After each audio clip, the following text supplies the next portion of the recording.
Olá pessoal, tudo bem? Bom, vamos seguir com a nossa segunda parte da aula de prazos processuais, né? Agora a gente vai analisar como é que se conta os prazos, analisar algumas súmulas que falam sobre a contagem de prazo e entender um pouquinho, relembrar, né? Porque eu acho que vocês já tiveram bastante coisa disso sobre suspensão e interrupção do prazo, né? Quando um prazo suspende, como é que eu faço a contagem? Quando interrompe, como é que eu faço a contagem, né? Então a gente vai nessa parte da aula focar na contagem dos prazos processuais trabalhistas, tá bom? Bom, a CLT, no artigo 774, ela começa a tratar. Eu vou tentar segurar aqui para não ficar batendo o meu microfone chiando, tá? No artigo 774, ela traz para a gente detalhes sobre como que se conta os prazos no processo de trabalho, tá? E no 775 também. A gente precisa ler os dois ou entender os dois para poder fazer a análise correta, tá? O artigo 775, ele diz para a gente que os prazos são contados apenas em dias úteis, né? E aí o CPC começou com isso em 2015, né? E aí depois veio essa alteração no processo de trabalho. Eu acho que até tem aqui, foi em 2017 essa alteração, né? E foi com a reforma trabalhista. E aí os prazos trabalhistas passaram também a ter contagem em dias úteis. Então o 775 diz assim, ó: os prazos estabelecidos nesse título são contados em dias úteis, com exclusão do dia do começo e inclusão do dia do vencimento. Se a gente pegar o 774, olha o que o 774 está dizendo. Salvo disposição em contrário, os prazos previstos nesse título contam-se, conforme o caso, a partir da data em que for feita pessoalmente ou recebida a notificação, daquela em que for publicado o edital no jornal oficial ou no que publicar o expediente do seu trabalho, ou ainda, daquela em que for afixado o edital na sede da junta, juízo ou tribunal. Olha que interessante. Salvo disposição em contrário, os prazos previstos contam-se, conforme o caso, a partir da data em que for feita pessoalmente ou recebida a notificação, daquela em que for publicado o edital. Veja, o 774 está falando que os prazos contam a partir do dia em que você é intimado, no dia que você tem ciência, né? Ou seja, o primeiro dia do prazo, né, o início, o termo inicial do prazo, é o dia do susto, é o dia que você recebe a intimação. O dia que você recebe essa intimação, começa a contar o teu prazo. Você fala, começa a contar? Começa a contar, não, é o termo inicial, tá? A contagem, então, olha, é isso que eu quero que vocês entendam bem, porque na prova não pode fazer confusão. Termo inicial é o dia do susto, é o 774. O que é termo inicial? É o dia que inicia o prazo. Só que o 775 explica que para começar a contar, você exclui o início. O início é o dia do susto, é o dia da intimação. Por isso que a gente fala assim, se eu receber a intimação hoje, vai começar a contar a partir do dia útil seguinte. Se amanhã é dia útil, começa a contar amanhã. Exatamente. Então a gente faz certo, mas eu quero que vocês entendam a lógica, né? Porque na prova, toda prova você perguntar assim, qual é o termo inicial do prazo? É o dia que você recebeu a intimação, é o dia do susto.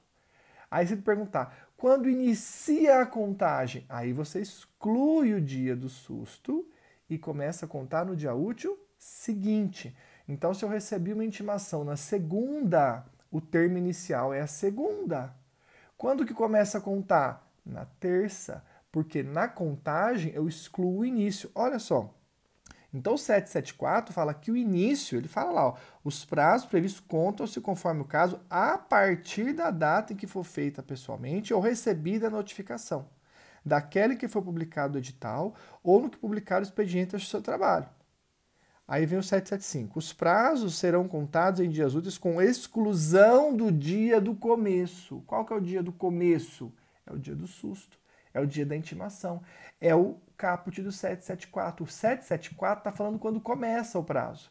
Mas o 775 está falando, ó, sabe aquele começo lá do 774, que é o dia que você recebe a intimação? Você exclui esse dia. começa a contar no dia útil seguinte ao recebimento e inclui o último dia útil. Né? Então, é essa análise que eu quero que vocês tenham já de início. Saber a diferença de que início de prazo é diferente de início da contagem. Termo inicial de prazo é o dia do susto, é o dia que eu recebo a intimação. Início da contagem, eu excluo o começo, que é o dia que eu recebi a intimação, e começo a contar no dia útil seguinte. Então, assim, na prática, é automático, né? Você recebeu a intimação na sexta, você começa a contar na segunda. Você recebeu na quinta, começa na sexta. Se a sexta é feriado, na segunda. Então é tranquilo, na prática é tranquilo. A questão é que a gente precisa entender o conceito, entender essa lógica, porque na hora que você vai fazer uma prova, se vier lá qual o termo inicial do prazo, é o dia da intimação. É o dia que o cara recebeu a notificação, é o dia do susto. Aí se vier, mas quando inicia a contagem? Opa, aí a contagem, eu excluo o começo, eu excluo o início. Então a gente não pode fazer confusão entre termo inicial e início da contagem. Início da contagem, eu excluo o termo inicial, eu excluo o dia do susto, tá bom? E começo a contar no dia útil seguinte. Então o que vocês já fazem é isso. Só que às vezes vocês fazem tão automático que vocês não param para pensar que esta lógica, essa regra, isso que a gente faz, está aqui na lei.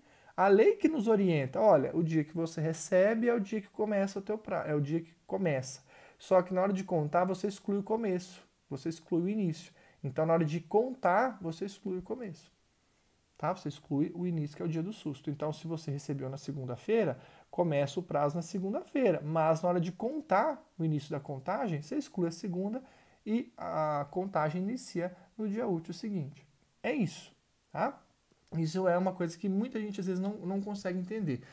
O 774 ele ainda traz um detalhe no parágrafo único que é assim, ó, tratando-se de notificação postal, que é o que mais acontece, né, para nós, no caso de citação, né, são feitas via correio, tratando de notificação postal, no caso de não ser encontrado o destinatário ou no de recusa do recebimento, o correio ficará obrigado, sob pena de responsabilidade do servidor, a devolvê-la no prazo de 48 horas ao tribunal. Isso eu já falei para vocês, né? Quando ocorre a citação via correio, né, e às vezes a empresa não está no local, o empregador não está ou está se recusando, enfim, né, criando embaraços, o correio tem que devolver essa notificação com a justificativa em 48 horas, para o seu trabalho tomar eventualmente alguma providência, se o reclamante solicitar, ou fazer a citação por edital, se for rito ordinário, pelo sumaríssimo não dá, né? Então, eu comentei isso com vocês na aula anterior. Né? Nós vamos ver aqui aquela súmula 16, né? Presume-se que a parte recebeu a notificação pelo correio em 48 horas, né? Só que também o correio tem que devolver em 48 horas se caso não encontrou, enfim, né? Então é um prazo que o legislador está dando. Se desrespeitar isso, não vai punir ninguém, na prática não tem responsabilidade. Está colocado aqui, mas eu acho que nem os carteiros sabem dessa responsabilidade, entendeu? Então eles devem ser orientados, mas eu acho que não sei nem se todos sabem dessa responsabilidade. Mas a ideia é essa.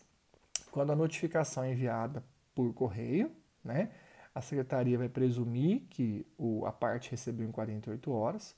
Se a parte não recebeu, se teve algum embaraço, algum problema, se recusou, o correio tem que devolver isso em 48 horas para o tribunal informando, né, sob pena de responsabilidade do servidor, do carteiro, tá? Então isso está no parágrafo único. O 775 eu já expliquei para vocês, né? Os prazos estabelecidos na instituição contados em dias úteis, então a base legal nossa para falar que os prazos trabalhistas são dias úteis é o 775, tá? Aí, aqui na apostila de vocês, estou tentando seguir para vocês acompanharem, tá?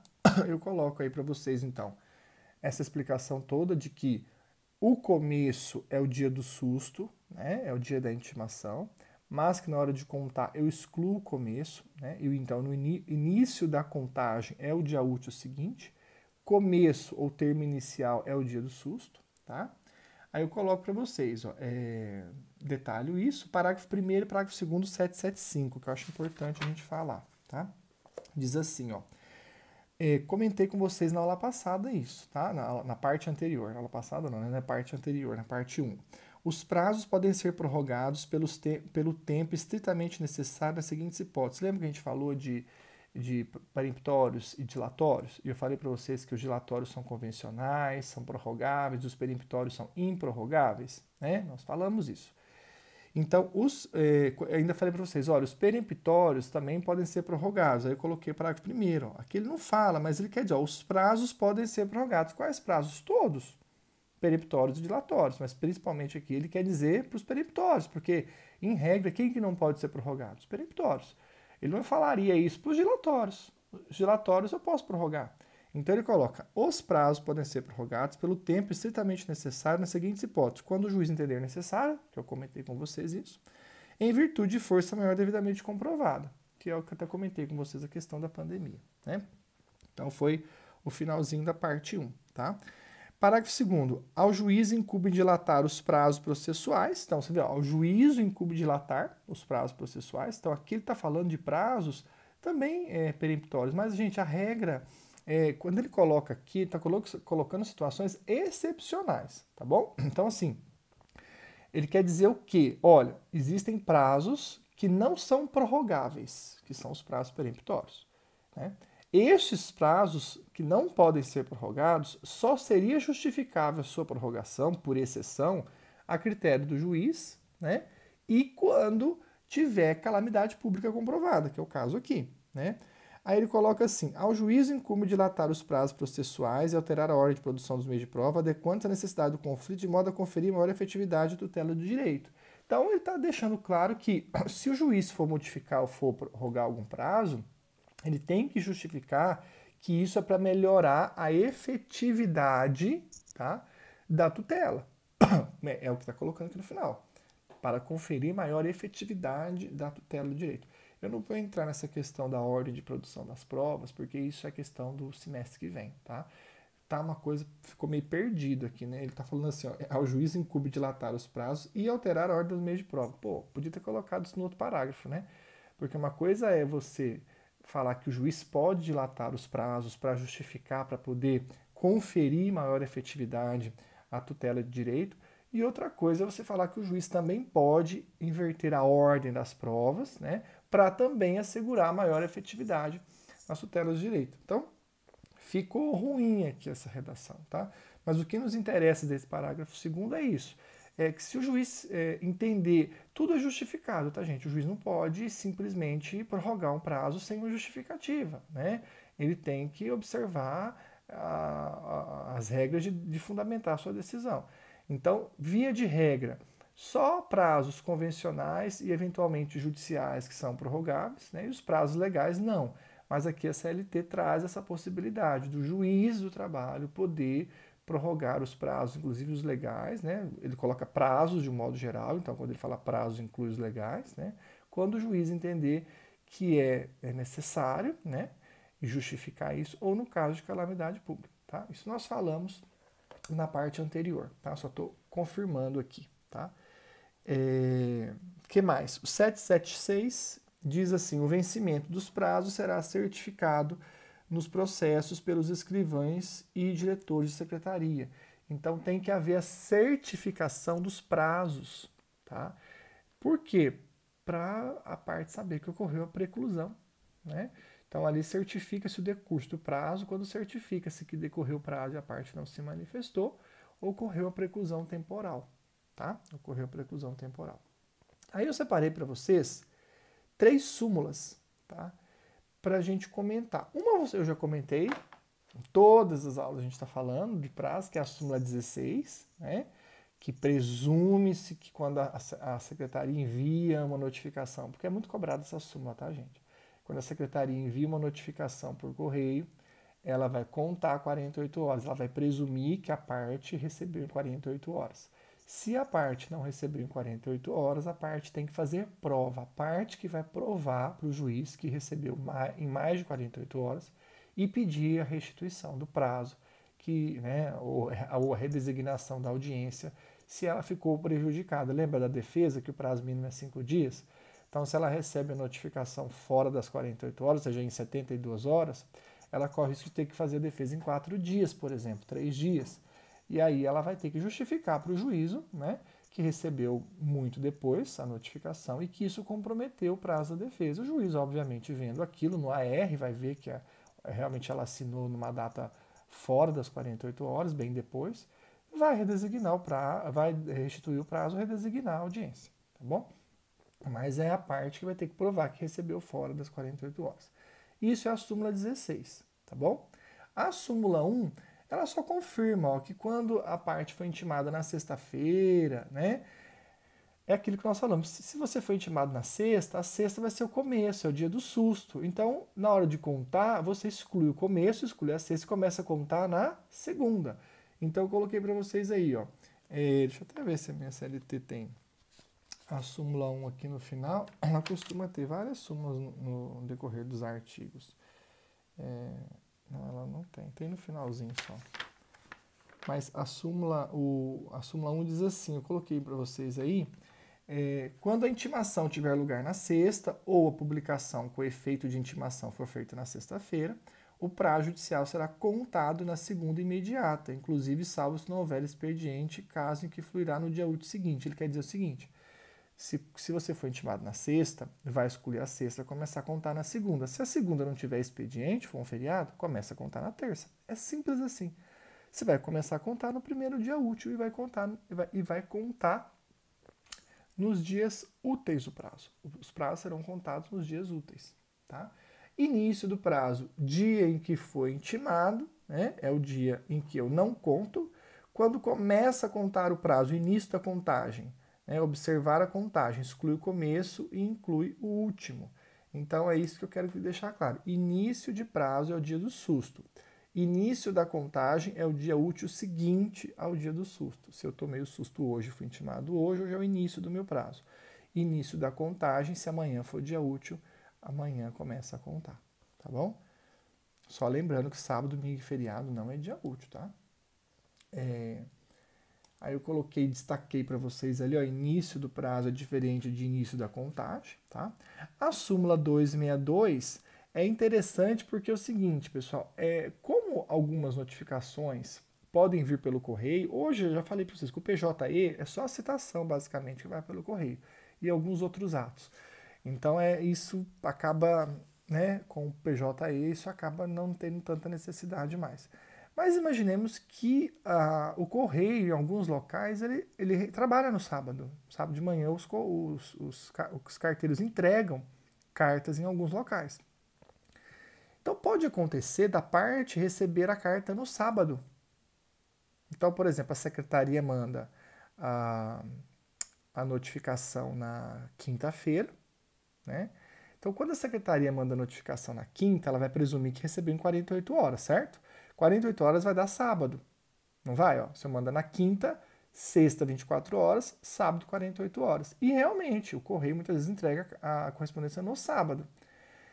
Caso a parte receba no sábado, presume que ela recebeu na segunda. Então, o dia do susto não é no sábado, porque sábado não é dia útil. Então, vai presumir que ela recebeu no dia útil seguinte ao sábado, que no caso seria a segunda. Se ela recebeu, então, na segunda, que é o dia do susto, começa a contar na terça. O início da contagem está na terça, se a terça for dia útil. Né?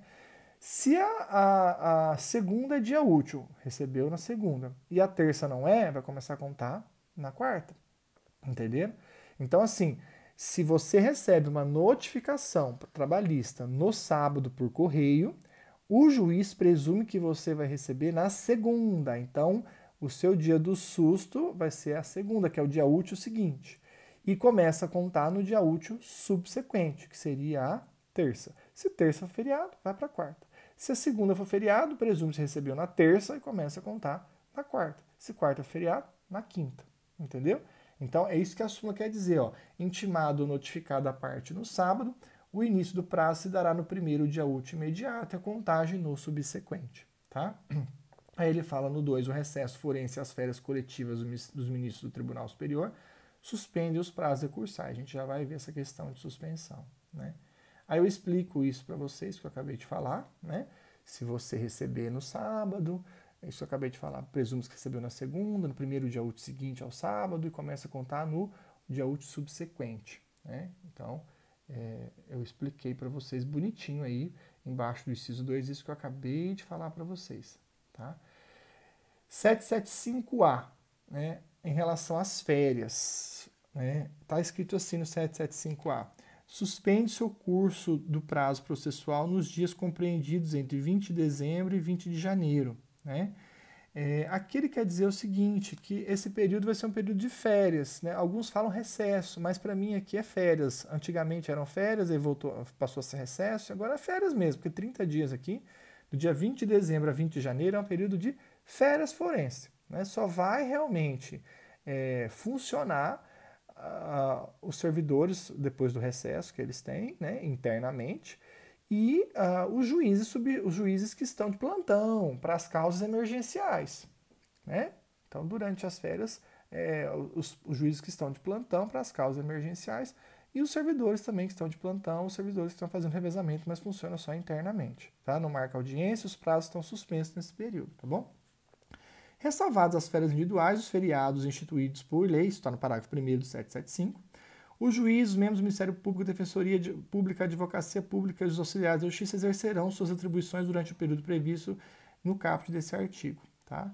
Então, no período em que não tiver férias, ok. Então, ou se o cara não tiver de férias, estiver de plantão, ele vai ter que estar ali atuando. Parágrafo 2º. Durante a suspensão do prazo, não são realizadas audiências nem sessões de julgamento. Então, nesse período, os prazos estão suspensos e não podem ser realizados nem audiência e nem sessão de julgamento. Tá bom? Isso é o 775A. Aí eu coloco para vocês, então, eu coloco aqui para vocês, ó, exemplos. Pra gente, antes de a gente entrar em suspensão e interrupção, eu coloco exemplos para vocês para a gente fixar. Quem puder pegar um calendário, seria legal. Se você estiver assistindo pelo computador, pega o calendário do seu celular.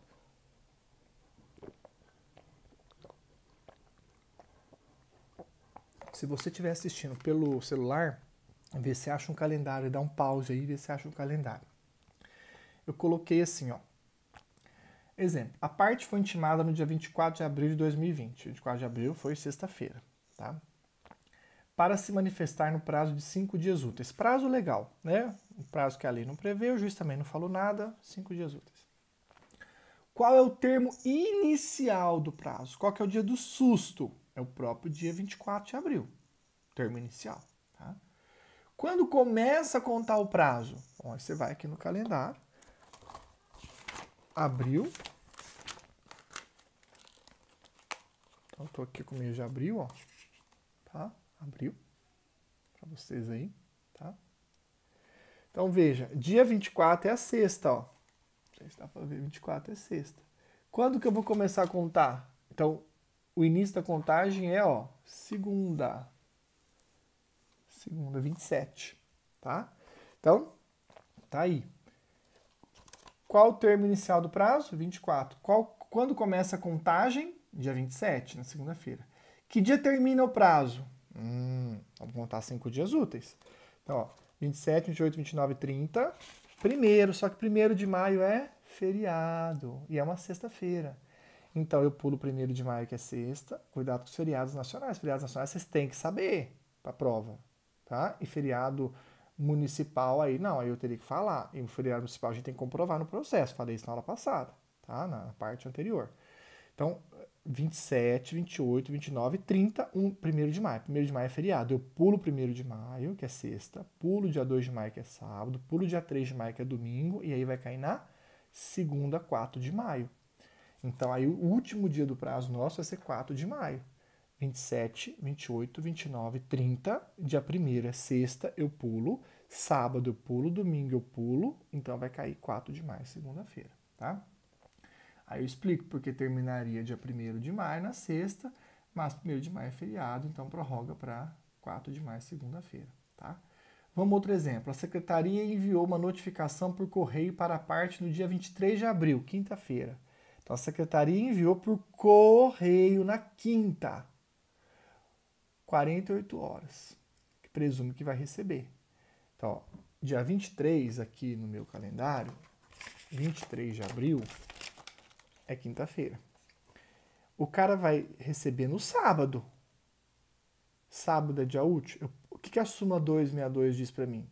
que se acontecer de cair ou receber no sábado, presume que recebeu na segunda, 27. Então, o termo inicial nesse caso, quando a secretaria envia a notificação na quinta-feira, dia 23, está lá, ó. Qual o termo inicial? 27. A secretaria enviou a notificação dia 23. Eu tenho que contar 48 horas para, né, considerar recebido depois de 48 horas. 48 horas vai dar dia 25, que é sábado. A súmula 262 diz que quando receber no sábado, presume que recebeu no dia útil seguinte, que no caso é a segunda. A segunda aqui é dia 27. Então, cuidado quando a prova falar de notificação postal. Igual tá aqui. Você vai ter que contar aqui 48 horas primeiro, aí você vai achar o termo inicial. O termo inicial não é dia 23, porque você não recebeu dia 23. 23 foi enviado para você. Aí dia 24, 25 você recebeu. 25 não pode ser o termo inicial, porque é sábado. A súmula 262 diz que tem que ser o dia útil seguinte, que no caso é a segunda, 27 de abril. Tá? Quando começa a contar o prazo? Bom, se eu recebi, se considerou, né, presumiu que eu recebi na segunda, que é o dia útil seguinte, ao sábado ali, né? Se segunda é 27, 28 é terça. 28 de abril não é feriado, então começa a contar no dia 28 de abril, na terça-feira. Tá? Então o dia do susto passa a ser o dia 27 e a contagem no dia 28 de abril. Tá? E aí, se você quiser olhar o último dia do prazo, eu nem perguntei aqui, né? Mas o último dia vai ser, então, 27. Vai ser a mesma coisa. 1, 2, 3, 4. Se fosse 5 dias, vai ser 4 de maio também. Sabe por quê? Ó, 27, 28, 29, 30. 1º de maio é feriado, né? O quinto dia seria dia 1º de maio, é feriado. Você pula o dia 1º, pula o dia 2, que é sábado, dia 3, que é domingo. O último dia vai ser dia 4 de maio. Tá? Feriados nacionais, todos devem saber, né? Inclusive o judiciário, já falei isso para vocês, se tem a súmula 385 aqui, depois dá uma olhadinha na súmula 385, tá? Mas eu quero que fique claro que feriados municipais você precisa comprovar, sob pena da sua medida sem intempestiva, né? E suspensão e interrupção, pessoal. Suspensão de prazo, né? O prazo começa a contar, ó, vem as férias, né? Forense. Então, prazo começou a contar, né? Foi publicado, começou a contar, vem as férias. Suspende, então para de contar. Quando termina as férias, continua a contar de onde parou. Você conta o que sobrou. A dica é sempre essa. Suspensão, depois que termina a suspensão, eu conto o que sobra. Não começa a contar de novo o prazo, eu conto o que sobra. Então, se eu comecei a contar o prazo antes das férias, a gente viu claramente aqui na legislação que as férias é suspensão, é um exemplo de suspensão. As férias são, né, suspensão do prazo, elas são um exemplo de suspensão. Então, veja, eu comecei a contar, veio as férias forenses. Eu paro de contar, terminou as férias forenses, eu continuo a contar no primeiro dia útil seguinte. Tá? Então, eu coloquei para vocês, ó, prazo começou a ser contado, veio um feriado, por exemplo, e ele para de contar. Volta da onde ele tinha parado. Né? Continua a contar da onde parou. Dica, só conto o que sobrou. Tá? Aí o exemplo, 20 de dezembro a 20 de janeiro é a suspensão, né? É o período de férias. No dia 16 de dezembro, segunda-feira, tá? 16 de dezembro de 2019, estou contando 2019, recebo uma intimação para me manifestar em 5 dias. Então, se você pegar lá o calendário, acho que esse aqui não tem. 2019, acho que não tem. Mas se você pegar o calendário, 16 de dezembro é uma segunda-feira. Tá? E quando que vai ser suspenso as férias? Dia 20. Então, ó, se você recebeu na segunda intimação, né, segunda é o dia do susto. Então, terça, dia 17, começa a contar. Então, eu conto 17, 18, 19. Então, ó, 16 eu recebi e não conto, que é o dia do susto. Começo a contar dia 17, 18 e 19. Veja, eu tinha quantos dias ali? 5 dias para fazer. 5 dias úteis. Então, ó, eu contei 3 dias, suspendeu. Dia 21 de janeiro, volta a contar. Então, aí eu conto 21, 22. Então, 22 de janeiro termina o meu prazo. É isso que eu quero que vocês entendam. Então, eu tenho um período de suspensão de 20 de dezembro a 20 de janeiro. fui intimado dia 16, dia do susto. Iniciou meu prazo, mas eu excluo ele, que é o começo, né? É o dia do susto. Começa a contar no dia 17. Né? Então, 16 eu excluo, começo a contar. 17, 18, 19. Contei 3. Dia 20 já não vale. Já está suspenso, tem 3. Eu preciso de mais 2, que são 5 dias. Quando que termina a suspensão? Dia 20. Dia 20 ainda está suspenso. Então, dia 21 de janeiro, eu continuo a contar de onde parou, e 22 termina, que é o 5º dia. Isso é suspensão. Eu conto o que sobrou. Não sobrou 2? Não faltavam 2? Eu conto só mais 2. Tá? Aí, deixa eu só colocar aqui para vocês, todos os nossos recursos trabalhistas, tá? Isso tem que saber para a prova. Qual o prazo dos recursos trabalhistas? 8 dias úteis. Qual é a exceção? Então, ó, recursos que nós temos. Recurso ordinário, vamos falar deles no semestre que vem, mas só para vocês saberem. Recurso ordinário, recurso de revista, agravo de petição, agravo de instrumento. Os recursos trabalhistas são 8 dias úteis. Tá? Agora, embargo de declaração, 5 dias úteis. Recurso extraordinário, 15 dias úteis. Tá? Eu quero que vocês saibam principalmente do recurso ordinário. O recurso ordinário, que é seria entre aspas nossa apelação, tá? É 8 dias úteis. Então é importante que vocês saibam esses prazos para a prova. Recurso ordinário, agravo do instrumento, tá? Recurso de revista, mas principalmente o recurso ordinário, 8 dias úteis. Tá? Embargo de declaração, 5 dias úteis. Tá? Os dois básicos vocês precisam saber para essa prova nossa. Recurso ordinário, 8 dias úteis, e embargo de declaração, 5 dias úteis. Tá? Aí coloquei para vocês aí, tá bom? Interrupção. Tá? Interrupção é mais gostoso para o advogado, porque aí o prazo começa a contar, vem a situação que interrompe, o prazo para de contar. Quando cessa a situação interruptiva, o prazo começa a contar todo de novo, inicia novamente. Então, olha a dica, suspensão, né? Cheio de S, conta o que sobrou. Interrupção, inicia novamente. Tá? Interrupção, inicia novamente. Suspensão, conta o que sobrou.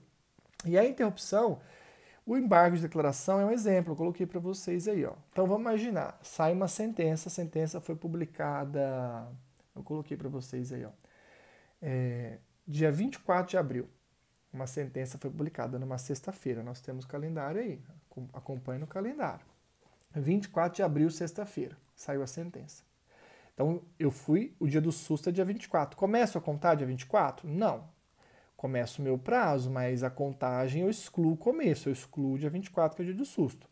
Então, dia 24 é sexta, pulo 24, que é sexta, 25 não conta, que é sábado, 26 não conta, que é domingo. Eu começo a contar dia 27. Né? Eu tenho 8 dias a partir do dia 27 para fazer o recurso ordinário. Só que se eu quiser fazer embargo de declaração antes, é 5 dias. Tá? Então, eu vou fazer o embargo de declaração. Qual que é o último dia do meu prazo para embargar a declaração? Bom, 27 é o primeiro dia, 28, 29, 30. Dia 1º de maio é feriado.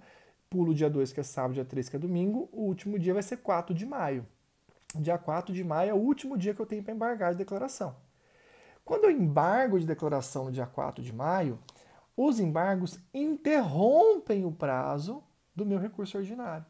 Eu coloquei até para vocês o artigo da CLT aí, ó, 897, azão, parágrafo 3º da CLT, diz que os embargos de declaração interrompem o prazo do recurso principal.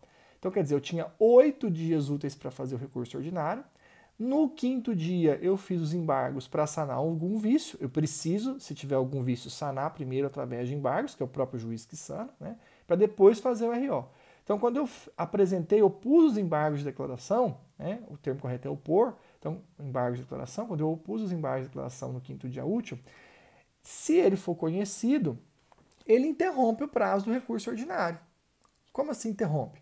Se daqui, igual eu coloquei para vocês aí, daqui 2 meses o juiz publica a decisão dos embargos. Então aí eu vejo que eu perdi, né, o que eu ganhei. E aí eu não quero mais fazer nada, eu quero agora recorrer com recurso ordinário. Aí vai começar de novo, inicia novamente a contagem dos 8 dias úteis para o recurso ordinário, porque os embargos interromperam o prazo do meu recurso ordinário. entendeu? Por isso que muitas vezes embargos é utilizado para má-fé, para protelar, para ganhar tempo. Por quê? Porque você tem lá 8 dias para recorrer, nesses 8 dias você tem que levantar depósito recursal, né? Custas. Então aí o advogado vai lá no 5º dia e embarga, né? O juiz não rejeita os embargos, mas conhece, então conhece e nega provimento. O fato do juiz conhecer, para o juiz conhecer, basta você fazer no prazo de 5 dias. Se os embargos forem opostos no prazo de 5 dias, o juiz conhece, né, e rejeita. O fato dele ter conhecido, né, conhecer quer dizer eu vou analisar. É isso, eu vou analisar. O fato do juiz falar eu vou analisar, eu conheço, né, já interrompe o prazo do recurso ordinário. Mesmo que você venha a perder os embargos, não tem problema. Se o juiz falou conheço, mas eu nego o provimento, você não tem razão, interrompeu. Né? E aí, quando o juiz dá essa decisão, que você toma ciência que é publicada a decisão, eu conheci, analisei, mas eu rejeito, eu entendo que não tem provimento. Você vai ser intimado e vai começar a contar novamente 8 dias úteis. Inicia novamente 8 dias úteis. Você vai receber a notificação, né, a intimação. Aquele dia que se recebe é o dia do susto, né? E no dia útil seguinte começam a contar 8 dias úteis para você fazer o recurso ordinário, tá? Agora, qual que é o risco? Se você faz os embargos e por acaso eles são intempestivos, né? Não está dentro do prazo de 5 dias, o juiz não conhece. Se o juiz não conhecer os seus embargos, ele não interrompe o prazo do RO. E aí, se ele não interrompeu, provavelmente, quando sair a decisão dos embargos, já passou os 8 dias para o RO. Aí você perdeu o prazo do RO.